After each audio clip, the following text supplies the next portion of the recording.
আজকের নীতিকথার গল্প হলো দুষ্ট জনের মিষ্টি কথা।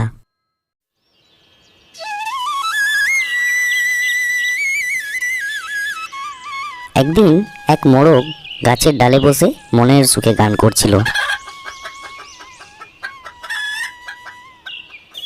এমন সময় দূরে রাস্তা দিয়ে যাচ্ছিল এক ধূর্ত শিয়াল। মোরগের গান শুনে শিয়াল লোভে লোভে সেই গাছতলায় এসে দাঁড়ালো। মোরগের দিকে তাকিয়ে শিয়াল বলল, মোরগ ভাইয়া, সুপ্রভাত। তোমার সঙ্গে দেখা হয়ে ভালোই হলো। তা সুখবরটা শুনতে পেয়েছো তো? মোরগ জানে শিয়াল গাছে উঠতে পারে না, তাই নির্ভয়ে বলল, কোন সুখবরের কথা বলছো ভাইয়া? শিয়াল অবাক হয়ে বলল, সে কি, তুমি কিছুই শোনোনি দেখছি। বনের পশু পাখিরা মিলে শপথ নিয়েছে তারা আর কেউ কোনোদিন কাউকে হিংসা করবে না। পশুতে পাখিতে মিলেমিশে বাস করবে, কেউ কাউকে ভয় করবে না। আমরা সকলেই তো চিরকালের বন্ধু। কত আনন্দের কথা বলো তো। এসো ভাইয়া, এমন সুখের দিনে দুজনে মিলে আলিঙ্গন করি। শিয়ালের কথা শুনে মোরগ কিছুক্ষণ চুপ করে রইল।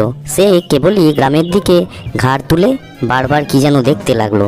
শিয়াল মোরগকে বলল, নেমে এসো ভাইয়া, তুমি অমন করে কি দেখছো ওদিকে? মোরগ বলল, গ্রামের দিক থেকে একদল কুকুর এদিকেই ছুটে আসছে, তাই দেখছি।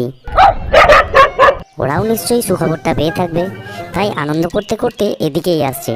কথা শুনে শিয়াল ব্যস্ত হয়ে বলল, আর চলি ভাইয়া, একটা জরুরি কাজের কথা হঠাৎ মনে পড়ে গেল। পরে আর একদিন কথা হবে। মোরগ বলল, ও কি শিয়াল ভাইয়া, কুকুরদের নাম শুনে ভয় পেলে মনে হচ্ছে। ভয় কি, কুকুরেরাও নিশ্চয়ই তোমারই মতো হিংসা ত্যাগ করেছে। শিয়াল বলল, না ভাই মোরগ, কুকুরদের বিশ্বাস নেই।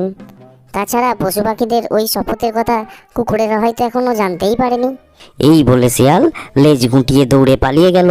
নিশ্চিন্ত হয়ে মোরগ আবার গান ধরল, কোকর কোকর কো।